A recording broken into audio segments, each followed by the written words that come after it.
إذا عدنا 25-30. هل احنا عايزين بقى نتغير؟ يبقى لازم نغير، وعلشان نتغير ونغير للأحسن للأفضل لازم نتصارح، لازم نشخص ونتصارح، ولازم ما يبقاش متواطئين على الصمت، ولا كمان في تواطؤ نفاق عام في الوطن العربي. لأن المشكلة الحقيقية هي حالة النفاق وكتمان كلمة الحق أو ما تظنه الحق. ليه؟ واحنا شايفين الخريطة الوطن العربي دلوقتي. ايه سر البلاء اللي موجود؟ الإرهاب. الإرهاب المتمسح بالدين. ليبيا، مصر هنا، سيناء وغيرها، السودان، اليمن، سوريا، العراق، لبنان، السعودية، كل المنطقة، طبعا تونس، الجزائر. لما تبص للخريطة دي كلها هتكتشف أن الإرهاب الديني، الإرهاب متمسح بالإسلام، هو اللي عامل التمزق الرهيب وبحور الدم اللي احنا فيها. ماشي؟ طيب، الإرهاب ده لأن الإرهابيين عندهم أفكار معتقدينها أنهم عايزين يعيدوا زمن الخلافة، وأنهم عايزين يطبقوا شرع الله، وأن المجتمعات دي مجتمعات كافرة، وأن المسيحيين أهل ذمة ولازم يدفعوا الجزية، وأنه المرأة دي كائن ما يخرجش من البيت ويغم نفسه ونقابه وما يعني وكل ما تسمعه ده. الإرهابيين بيقتلونا ليه؟ بيفجروا ليه؟ بيفخخوا ليه؟ علشان يطبقوا الأفكار دي. الأفكار دي جاية منين؟ دخلت دماغهم ازاي؟ بتلاقي مؤيدين ازاي يجندوهم ويبقوا الأفكار دي لابد انها تتنفذ. هنا المصيبة اللي ما عادش عايز اتكلم فيها. المصيبة ان الأفكار دي تتبناها مذاهب ودول، وانه الافكار دي بتتمول وبتدعم من هذه الدول وبتعتنقها مؤسسات ومشايخ ودعاة بيقولوا ان ده الاسلام. الفرق ان هم بيعملوا ده، داعش بتقتل والقاعده بتقتل عشان تنفذ اللي هم بيقولوه. يعني رأي الداعش في المسيحيين هو نفس رأي الوهابية في المسيحيين، مفيش حاجة خالص. رأي الداعش في المرأة هو نفس رأي الوهابية في المرأة، وهي نفس رأي السلفيين، مفيش حاجة خالص. والخلافة الخلافة لازم تتعمل، الخلافة عندي ده وعندي ده. داعش بس بيطبق، إنما الأفكار نفسها إحنا بقالنا 40 سنة في الحالة دي في مصر وفي الوطن العربي. جت ازاي وليه؟ الى مزيد من الصراحة، ده فهم للإسلام في السعودية. يعني ايه الفرق بين المطوع اللي يقوم زائق الست بالعصاية كده ويعمل شعرك، وبين الداعشي اللي ماشي في شوارع الموصل يعمل كده لأي ست؟ ايه الفرق يعني؟ بالعكس، ده تحت مظلة الدولة ومتشرعة، وهنا هو عاملها لأنه عمل الدولة الإسلامية. الاثنين مفهومهم عن الدولة الإسلامية إنك تنغز الست اللي ماشية عشان حتة شوية الشعر اللي طالعة دي، أو إنك أصلا تتحكم في شعرها أو في لبسها. ما هو هي أنتوا بس بتكذبوا على بعض، كلكم بتكذبوا على بعض. الافكار، ايه الفرق بين كل اللي بيقولوا ياسر برهامي وسعيد عبد العظيم وعبد المنعم شحات حوالين التماثيل وحوالين اللي هم رايهم انها اصنام والحضاره الوثنيه اللي بيوصفوا بيها الحضاره الفرعونيه، وبين داعش لما تخش تدمر ولا تخش مش عارف ايه تقوم مكسراه ومدغدغاه؟ ايه الفرق؟ ما هو بيقولوا نفس الكلام.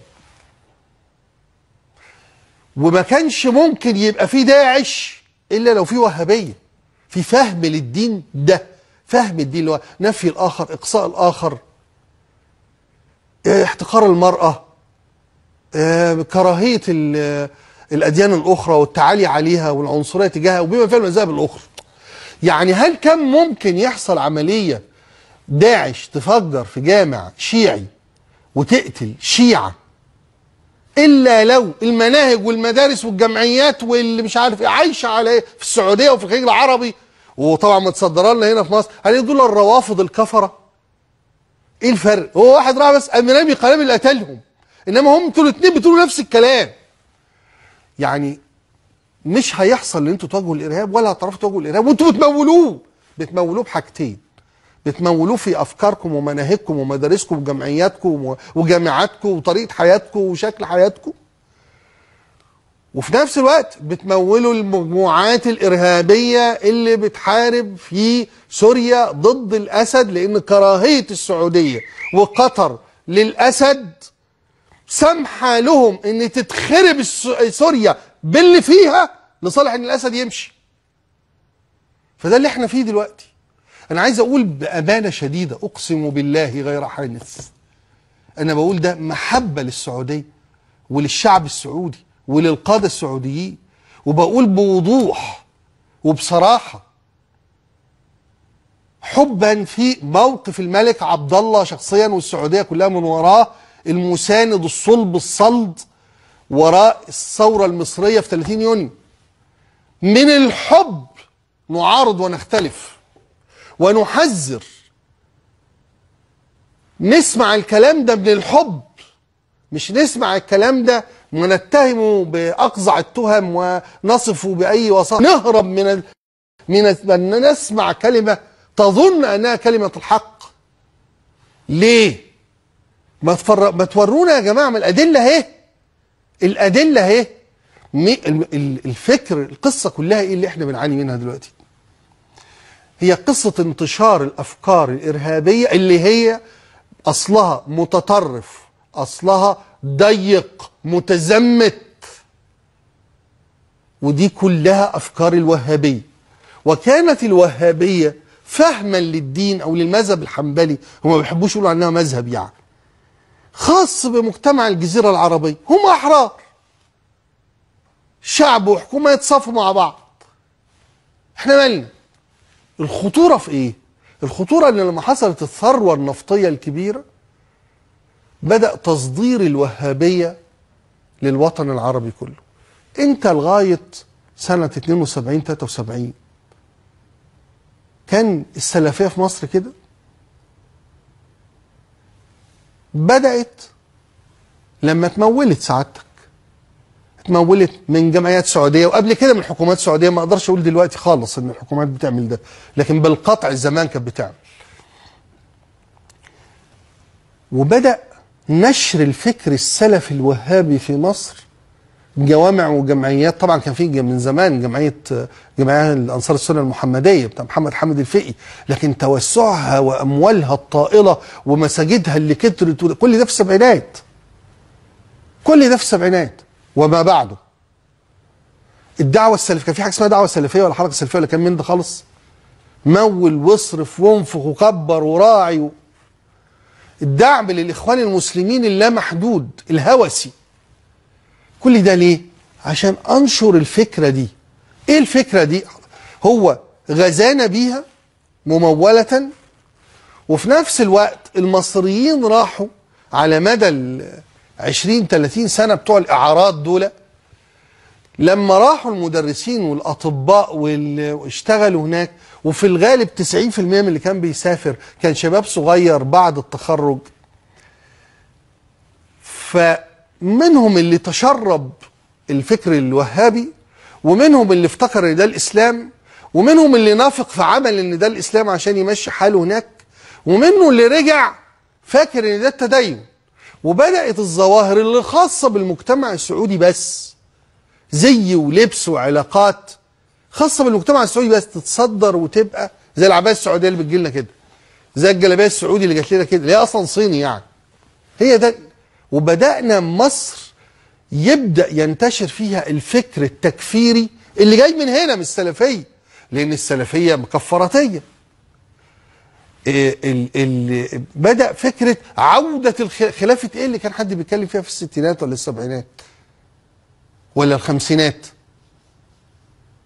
فبدأ فتنة طائفية. تعال ادرس كده الحوادث بين المسلمين والمسيحيين والتي أطلقنا عليها الفتن الطائفية. متى ظهرت؟ ظهرت مع الجماعات السلفية الإسلامية التي انتشرت في مصر، فصار هناك هذا الاحتقان والاعتداء على الكنايس وفتنة مش عارف الزاوية الحمراء وفتنة ايه وفتنة ايه والصعيد. وهؤلاء الذين فخخوا المسجد الشيعي في السعودية يفرقوا ايه عن القرية المصرية اللي طلعت حرقت الجماعة اللي قالوا عليهم شيعة في بيوتهم، حرقتهم حرقا وكانوا بيضربوهم، اللي هم فلاحين غلابة ضايعين فاكرين ان ده الايمان والتقوى انهم يقتلوا الشيعة وانهم كفرة. مين اللي زرع عند هؤلاء السذج البلهاء مفهوم ان دول كفرة ويتقتلوا ويتحرقوا ويتمثل بجثثهم؟ ما هو ده نفس تفجير الجامع. انتوا بس كلكم بتكذبوا على بعض.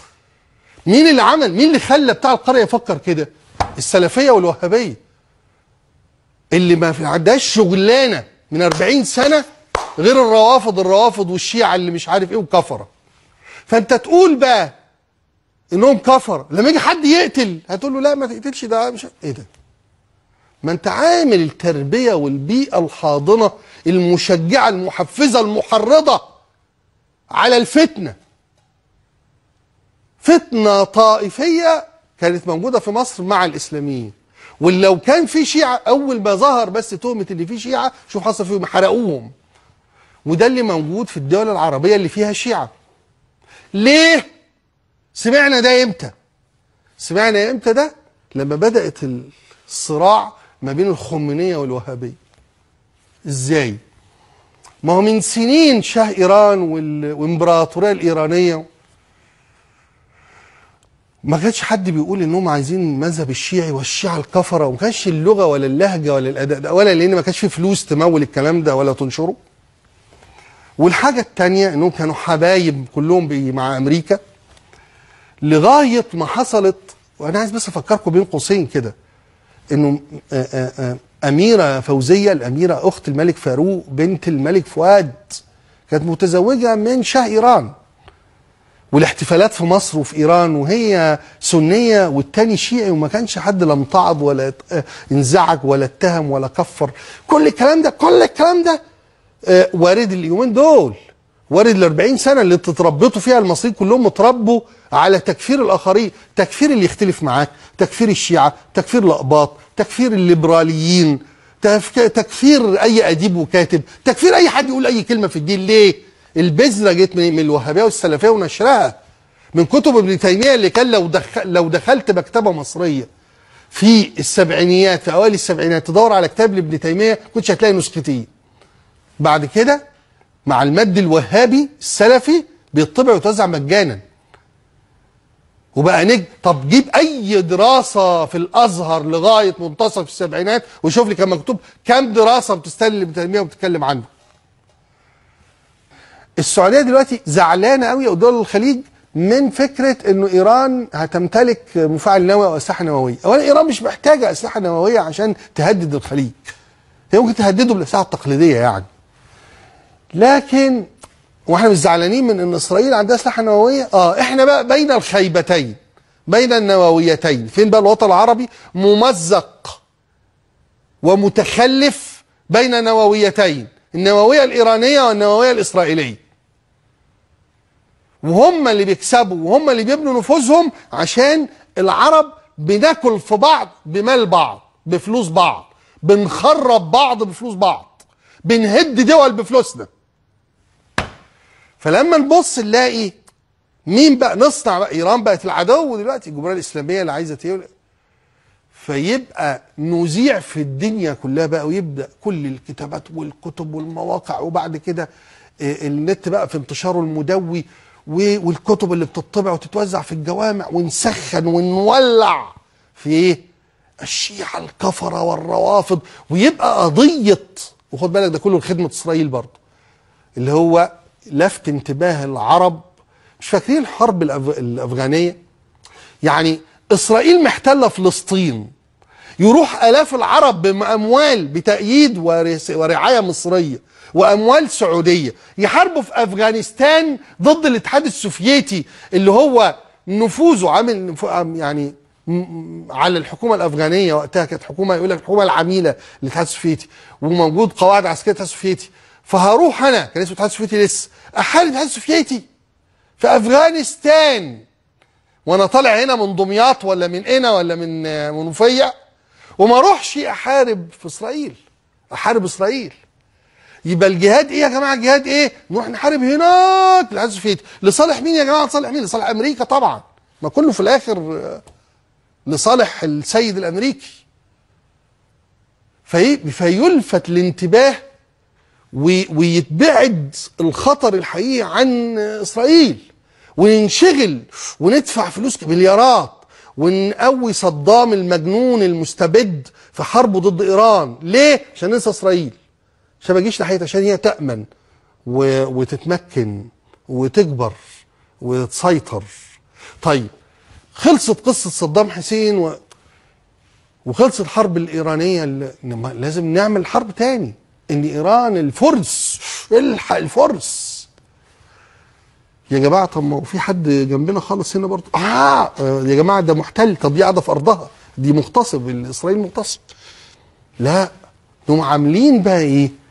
لفت الانتباه التاني، ابعد عن إسرائيل، تعالى بقى نجاهد ضد نظام بشار، نجاهد في ليبيا، نجاهد في العراق ضد الاحتلال الأمريكي اللي احنا جبناه، الأمريكان اللي هم جابوه، اللي أيدوه واللي استدعوه عشان يخلصوا بصدام حسين. فضغور العراق في 60 داهية مقابل انهم يخلصوا بصدام حسين، وضغور سوريا في 60 داهية مقابل انهم يخلصوا من بشار الاسد، وضغور ليبيا في 60 داهية مقابل ان هم يخلصوا من القذافي. يا نهار اسود. وضغور اليمن وتذهب في 60 داهية مقابل ان هم يخلصوا من علي عبد الله صالح. ويبقى ده وطن، ودي تبقى سياسة، دي تبقى نار الله الموقدة التي نشعلها نحن. والخوف والذعر اللي معمول ده نتيجة الفشل السقيم اللي احنا فيه، تبديد الثروة العربية دي كلها وهدر إمكانيات وطاقة لخدمة أمريكا في مواجهة إيران، شيء لا يمكن إلا أن يكون خبالا. وكلنا نازلين على سفح الجبل، وتسخين بقى شويه عيال ومهاويس في عالم التكفير والقاء الكفر على الاخر. ليه؟ الخطر الشيعي يا جدع. ويا سلام بأي حد ينطق ويتكلم الحق شيعي، الحق متشيع، الحق الابتزاز ورمية. ليه؟ عشان خدمة هذه الأهداف. شيء يعود بنا الى السؤال، ايه الذعر اللي انتوا عاملينه؟ ايه الفتنه اللي انتوا بتولعوها دي؟ بتولعوا الفتنه وانتوا تشكوا منها، تطلعوا تقولوا انه اللي اتقتلوا في مسجد الشيعه شهداء، بينما شيوخكم ودعاتكم واعلامكم وصحافتكم وكتبكم وجمعياتكم ومدارسكم بتوع عليهم كفره. وهم مين؟ شوف مصر لما يبقى الفرق ما بين أزهر شلتوت والأزهر دلوقتي، لما أزهر شلتوت عايز يعمل تقريب بين المذاهب ويمر في هذا السبيل بالنور علشان تتوحد مشاعر أمة، وعشان تهدأ أوار وسعار معارك وهمية بقى لها 1400 سنة بتطحن في الجسد والعقل العربي المسلم، وبين الأزهر اللي موجود دلوقتي اللي هو يعزف نفس معزوفة الوهابية والسلفية من العداء للمذاهب الأخرى والاستنفار ضدها. ليه برضو؟ ليه احنا مذعورين مرعوبين كده؟ الحق الشيعة والشيعة القادمون والخطر الشيعي. لازم يعمل كده علشان يقتلهم، لازم يعمل كده علشان يمول الجمعيات دي والسلفيين دول ويربوا لك الرعب ويحتكروا لك الدين. بعد كده بقى يقتلوا ويفخخوا يقول لك ايه ده؟ الارهاب الوحش، نحن نحارب الارهاب. تحارب الارهاب؟ هو انت تصنعه وبعدين تقول انا بحاربه؟ هو انت تقعد تدلله وتحضنه وتموله وتفطمه وتغذيه وبعدين تقول لك اصله ده ضدي، ده انا ضحيه؟ ضحيه ايه؟ انتوا بتصنعوا الوحش وبعدين تقولوا لنا ده احنا ضحاياه. وشوف حاجه غريبه جدا، انا بسال ايه اللي عامل لنا ذعر من ان احنا نبقى مختلفين؟ مذاهب يعني، ايه الغلط فيه؟ ما يعني كل واحد حر في دينه وفي مذهبه. لا ايه اللي هيضرنا انا بمذهب غيري؟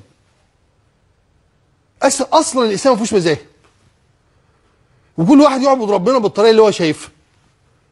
مش مهم بالقران والسنه، مش مهم بالاركان الخمس، بالفرائض، خلاص مش بتصوم رمضان وبتحج. وبعدين مذعورين قوي من ايه؟ قاعدين يقول لك الاسلام واكتر دين بيخشوا الناس في العالم.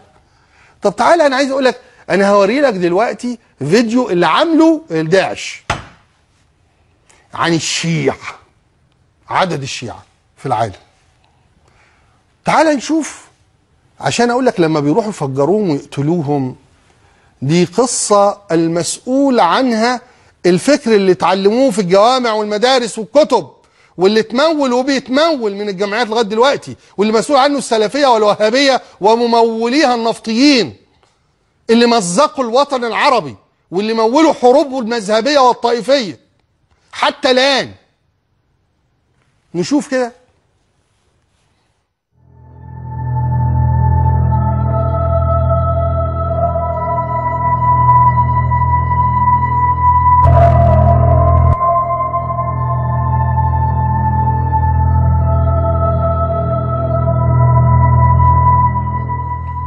هو بصرف النظر عن الارقام اللي هو جايبها مدى دقتها، لكن هو هجيب لك اللي هو اكتر واحد متطرف فيهم، داعش. بتقول لنا ادي الاعداد.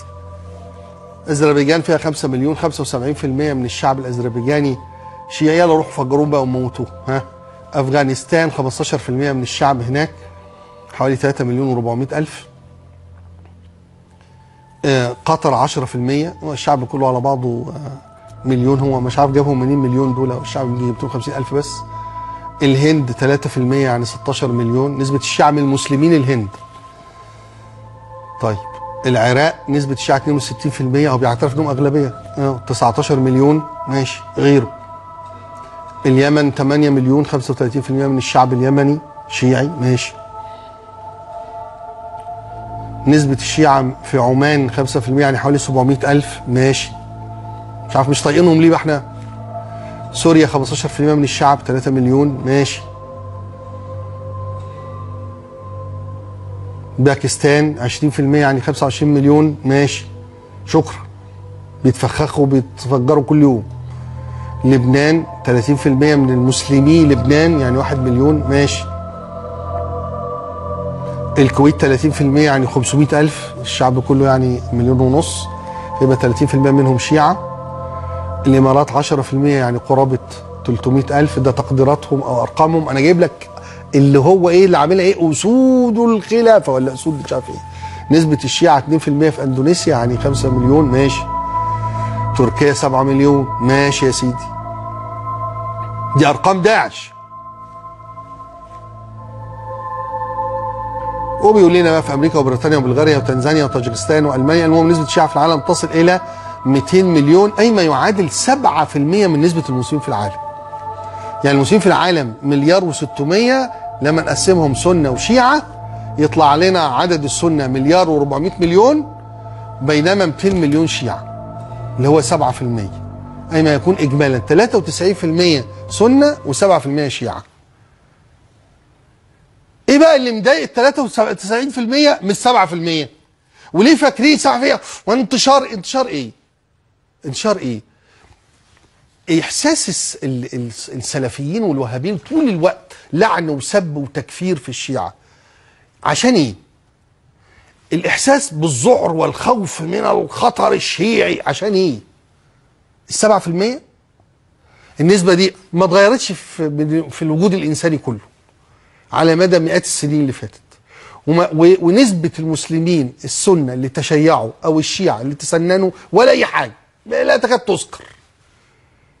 إنما لازم يخلق لك عدو عشان يبقى هو الإسلام الحقيقي ويحتكر الدين ومفهومه هو عن الدين، علشان هو يقول أنا المسلم والتاني كافر. مش بس الشيعي اللي كافر، أي حد يقول غير كلامي كافر.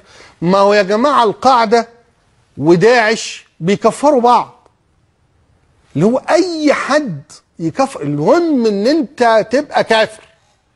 فأنا إزاي أجمع القلوب على الدفاع عن الإسلام؟ لأنه الإسلام بيتعرض لخطر من مين يا حبيبي؟ من الشيعة الروافض. مش مسلمين يا حبيبي، لا إنهم كفرة يا سيدي، دول 7%. إنهم يحاولون الغزو. ليه يا حبيبي غزو إيه؟ إزاي طيب هيغزوها إزاي؟ بالظبط هو ده زي ما زي قصة المسيحيين في مصر، وما تصبحوش عليهم، ما تسلموش عليهم في العيد واقليه ويدفعوا. انما لما يبقى طب المسلمين اللي بره اقليه يبقى مضطهدين وتعبانين وبيعذبوهم وما يخلوهمش يدعوا الى سبيل الله ايه ده؟ كده اهو انت تفعص الاقليه اللي عندك من وجهه نظرك يعني. بينما لما تبقى اقليه بره تبقى انت المضطهد، ولا بد من ان احنا نقف قصاد الحرب الصليبيه. المفاهيم دي من زرعها ومن نشرها ومن وضعها في عقولكم؟ مين اللي قاعد يخربش لنا في كتب التراث ويطلع لنا الصراعات اللي طول الوقت باب للفتنة ولإشعال النار وللغل وللحقد؟ عشان ايه؟ عشان نقتل في بعض، عشان نمزق لحم بعض، عشان نبدد ثروتنا، عشان ما نتحدش حتى على سبيل المشاعر، عشان تنتشر الكراهية والبغضاء بيننا. دي القصة. وأي حد بيلف ويدور يقول لك هذه هي الحقيقة من زاوية لا تعرف الانحراف إطلاقا. لابد أن نكون في منتهى الاستقامة مع الذات ومع النفس ومع الوطن كله. اللي بينشر التطرف والتكفير هي الوهابية والسلفية، ولا يوجد إرهابي على وجه الأرض إلا وأصله وجذره وهابي سلفي. ولا يمكن إلا أن تنتج وتنبت هذه الفكرة الوهابية السلفية إلا إرهابيين قتلة، لا شيء آخر.